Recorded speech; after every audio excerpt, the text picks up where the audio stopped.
Good morning students. आज का topic है अकाउंटिंग इक्वेशंस। अकाउंटिंग इक्वेशन को समझने से पहले बैलेंस शीट के बारे में जानना ज़रूरी है। बैलेंस शीट को इंग्लिश लेटर टी फॉर्म में बनाया जाता है, जैसा कि आपको एग्जाम्पल में दिखाया गया है। बैलेंस शीट की दो साइड्स होती हैं। इसकी राइट साइड में एसेट्स और लेफ्ट साइड में कैपिटल एंड लायबिलिटीज़ को रिकॉर्ड किया जाता है। बैलेंस शीट की दोनों साइड्स का टोटल हमेशा इक्वल होता है। इसी बैलेंस शीट को आगे अकाउंटिंग इक्वेशन फॉर्म में एक्सप्रेस किया गया है। Assets is equal to liabilities plus capital, ये अकाउंटिंग इक्वेशन है।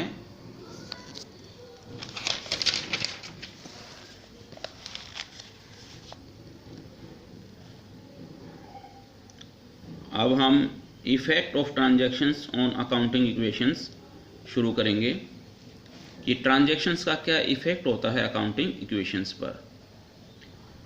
फर्स्ट ट्रांजैक्शन है Gopal started business with ₹75,000 as capital। Gopal ने 75,000 रुपीज़ एज ए कैपिटल लगाकर बिजनेस शुरू किया, पूंजी लगाकर बिजनेस शुरू किया।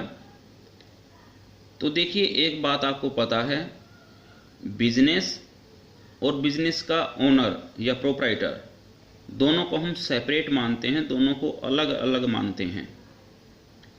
अब हम यहाँ बिजनेस के पॉइंट ऑफ व्यू से देखेंगे कि इस ट्रांजैक्शन का क्या इफेक्ट हुआ है।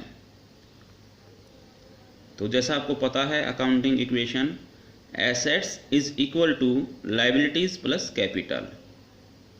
तो बिजनेस में क्या आया है, कैश आया है ₹75,000। तो एक तरफ तो एसेट्स इंक्रीज हुई है और दूसरी तरफ कैपिटल भी इंक्रीज हुई है ₹75,000 से। तो इस ट्रांजैक्शन का इफेक्ट है, कैश भी इंक्रीज हुआ और कैपिटल भी इंक्रीज हुई 75,000 रुपीज़ से। Second transaction, Gopal purchased furniture for cash ₹5,000। Gopal ने 5,000 रुपये में नकद फर्नीचर खरीदा। तो देखिए क्या इफेक्ट होगा इस ट्रांजैक्शन का। एक तरफ तो कैश डिक्रीज हुआ है क्योंकि नकद फर्नीचर परचेज किया है, और दूसरी तरफ क्या है, फर्नीचर इंक्रीज हुआ है, एसेट्स इंक्रीज हुई है। इसका क्या इफेक्ट होगा अकाउंटिंग इक्वेशन पर। एक तरफ तो 5,000 से कैश कम हो जाएगा और दूसरी तरफ फर्नीचर 5,000 रुपीज़ से इंक्रीज हो जाएगा। दोनों ही एसेट्स हैं, या हम ये कहेंगे कि one assets converted into another assets. एक एसेट्स दूसरी एसेट्स में कन्वर्ट हो गई। 5,000 रुपये कैश कम हुआ और 5,000 रुपये से फर्नीचर इंक्रीज हुआ है। तो कैश, इस ट्रांजैक्शन के बाद कैश हुआ 70,000 rupees, furniture 5,000 rupees, liabilities 0, capital 75,000 rupees. दोनों साइडों का टोटल इक्वल है।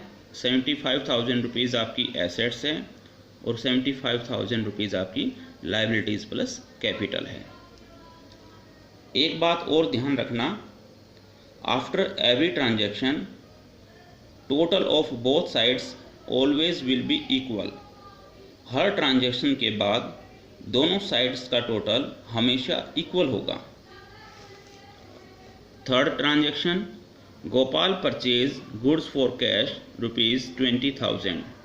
गोपाल ने 20,000 रुपये का नकद माल खरीदा। तो देखिए, एक तरफ तो गुड्स आई है, स्टॉक आया है, और दूसरी तरफ कैश कम हुआ है क्योंकि पेमेंट की है। तो इस ट्रांजैक्शन का क्या इफेक्ट होगा, कैश कम हो जाएगा, कैश डिक्रीज हुआ ₹20,000 से और गुड्स इंक्रीज हुई ₹20,000 से। लायबिलिटीज़ और कैपिटल में इसका कोई इफेक्ट या कोई इम्पैक्ट नहीं होगा। इसमें भी ऐसा ही है, one assets converted into another assets, एक एसेट्स कम हुई है और एक एसेट्स बढ़ी है या इंक्रीज हुई है। After this transaction we have cash ₹50,000, furniture ₹5,000 plus goods ₹20,000। तो एसेट्स का टोटल हुआ 50,000 plus 5,000 plus 20,000, 75,000 is equal to liabilities plus capital ₹75,000। Transaction 4, Gopal purchased goods on credit for ₹16,000। Gopal ने 16,000 रुपये का उधार माल खरीदा। तो देखिए, एक तरफ माल तो आया है 16,000 का, लेकिन उधार खरीदा है।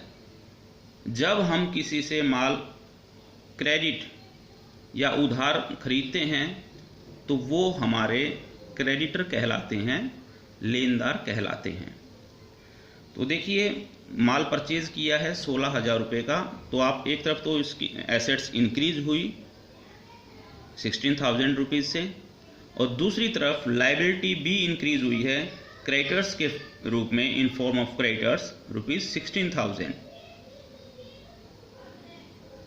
और टोटल हुआ आपका कैश 50,000, फर्नीचर 5,000, गुड्स 36,000। यहाँ लायबिलिटी आपकी इंक्रीज हुई है in form of creditors 16,000 plus capital ₹75,000। Total of both sides are 91,000। Transaction 5, goods costing ₹12,000 sold on credit for ₹15,000। 12,000 रुपये लागत का माल 15,000 रुपये में उधार बेचा। माल कितने का था, कॉस्ट कितनी थी माल की, 12,000। तो जो गुड्स आप डिक्रीज करेंगे, कम करेंगे, वो 12,000 से कम करेंगे, क्योंकि 12,000 रुपये का माल आपने सेल किया है। और कितने में सेल किया आपने, 15,000 में, 15,000 रुपये में, और उधार बेचा है। देखिए, जब हम जिसे उधार माल बेचते हैं वो हमारे या बिजनेस के डेटर्स कहलाते हैं, देनदार कहलाते हैं। तो हमने यहाँ 12,000 रुपये का माल 15,000 रुपये में उधार बेचा, तो आपके डेटर्स क्रिएट हुए, इंक्रीज हुए 15,000 से।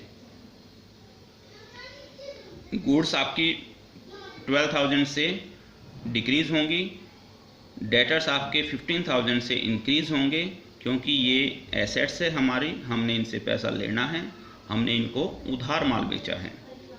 अब देखिए, 12,000 रुपये का माल 15,000 रुपये में सेल किया, 3,000 प्रॉफिट हुआ। प्रॉफिट से जो ओनर है, प्रोप्राइटर है गोपाल, उसकी कैपिटल इंक्रीज हो जाएगी ₹3,000 से।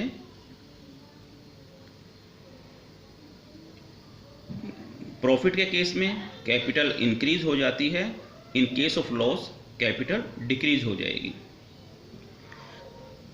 After this transaction we have cash ₹50,000, furniture ₹5,000, goods ₹24,000, debtors ₹15,000 is equal to creditors ₹16,000 and capital ₹78,000, and total of both sides are 94,000. Transaction number 6, paid ₹1,000 for rent. Rent किराया 1,000 रुपये भुगतान किया या किराए के 1,000 रुपये दिए। तो देखिए, एक तरफ तो इस ट्रांजैक्शन का क्या इफेक्ट होगा, एक तरफ तो कैश कम हुआ है 1,000 रुपया, तो आप -1,000 करेंगे कैश में से, और दूसरी बात, इसको हम कैपिटल में से भी लेस करेंगे 1,000 रुपये को, क्योंकि ये एक एक्सपेंसेस है। इनकम से कैश भी बढ़ता है और कैपिटल भी बढ़ती है, और एक्सपेंसेस से कैश भी कम होगा और कैपिटल भी कम होगी। जैसा इस ट्रांजैक्शन में है। तो इसमें कैश कम हो जाएगा 1000 रुपया और कैपिटल भी 1000 रुपये से कम हो जाएगी। After this transaction cash ₹49,000, furniture ₹5,000, goods ₹24,000 and debtors ₹15,000 is equal to liabilities 16,000 plus capital 77,000. Total of both sides are 93,000. ये था अकाउंटिंग इक्वेशन फॉर्म। इसी को हम जो वेरी लास्ट बैलेंस हमारे पास आए हैं इसको हम बैलेंस शीट में इस प्रकार शो करेंगे। बैलेंस शीट की जैसा आपको पता है राइट साइड में एसेट्स और लेफ्ट साइड में लायबिलिटीज़ एंड कैपिटल को रिकॉर्ड किया जाता है। तो एसेट्स हमारे पास है कैश, फर्नीचर, गुड्स, डेटर्स। ये वेरी लास्ट बैलेंस हमने इसमें लिखे हैं। और लेफ्ट साइड में लायबिलिटीज़ प्लस कैपिटल, इसमें हमारे पास लायबिलिटीज़ है क्रेडिटर्स के फॉर्म में, तो क्रेडिटर्स एंड गोपाल्स कैपिटल। और दोनों साइड जो दोनों साइड्स हैं वो इक्वल है ₹93,000, क्योंकि आपको पता है बैलेंस शीट की दोनों साइड्स का टोटल हमेशा इक्वल होगा। आज के वीडियो में बस इतना ही। धन्यवाद।